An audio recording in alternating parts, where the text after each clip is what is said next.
So here's a free template I created, Gantt chart planned versus actual.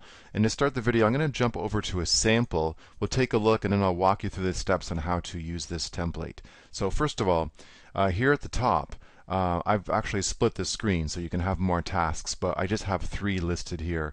So you just type in things that you need to do, and over here you basically put an X for how many days you plan that it will take. So for the first item, buy accounting software, we have 2 days to buy it.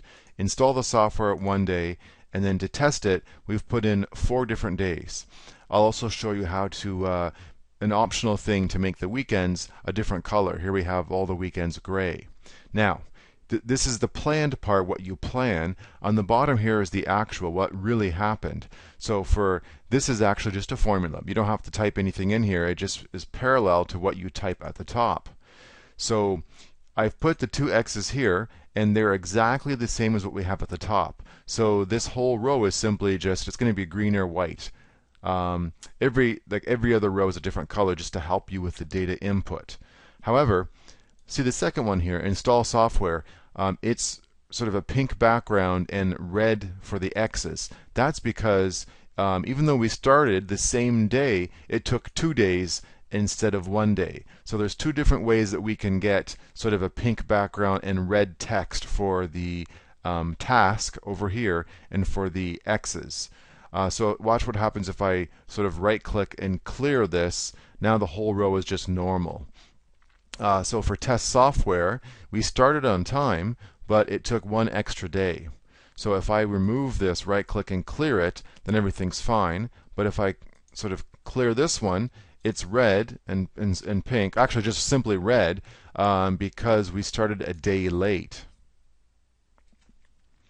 And it's just simple conditional formatting. If we click one of the cells in here, go up to Home, Conditional Formatting, Manage Rules, you can look in here and you can see there's 3 different rules. This is for the weekend. This is the 2 different rules to make it stand out if it didn't match exactly what we had up here.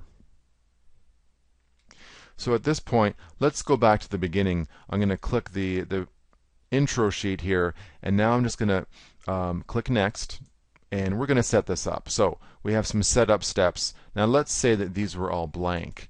So when you first get the template, these are all blank, and it tells you calendar start date, select the year, month, and day. And this little indicator down here also sort of gives you a tip. Okay, we need to start by selecting the year. So let's select 2014, and now it says please select the month. So we'll go over here, let's pick 6 for June, and now for day, let's pick June 2nd. And so now it shows us the date when we're done here. The next thing is, do we want to highlight the weekends? Yes or no? And we're going to say yes because we don't work on the weekends, let's pretend.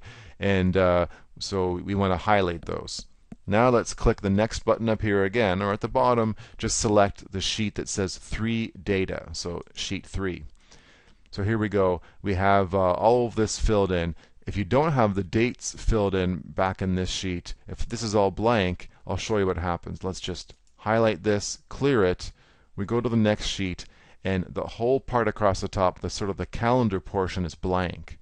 So let's just do undo, gets those values back in there. Click Next, and now we're ready to put in our tasks. So I'm going to type in the first task. See at the bottom how it just matches exactly what we have above. This is the formula.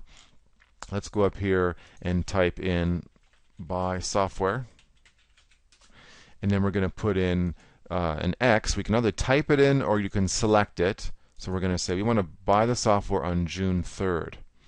The next thing that we want to do is install the software. So you just type it in here, and you can scroll down and you can see that it's just mimicking what we type at the top. So this is just the formula. And let's say the third one is we just need to test the software. And of course you put the X's where this should occur. So we'll just select, or you can just type in the X, and then so install it, and then test it would be, let's just say we're going to have a whole week here to test it. And we can just type it in. You could even copy paste these X's. Any way you want to get those X's into the cells. And now here at the bottom, you would put in when you actually started and completed the task.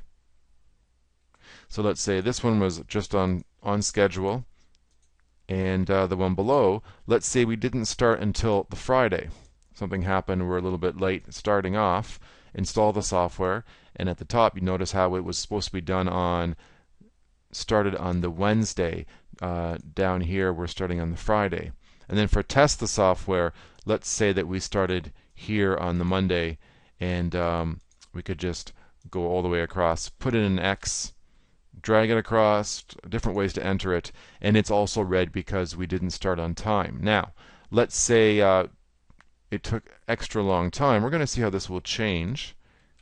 Let's just put in all these, because it's counting the number of X's here for test software, and there's more than what we had up here for test software. So not only do we get the red X's, but we also get that pink background. So that's about it. These kind of Gantt charts could be very, very complicated with many other things added on, but I wanted to keep this one relatively simple so it wouldn't be confusing to use. So of course, if you have any feedback, just send me an email or put a comment on YouTube here, and enjoy the template.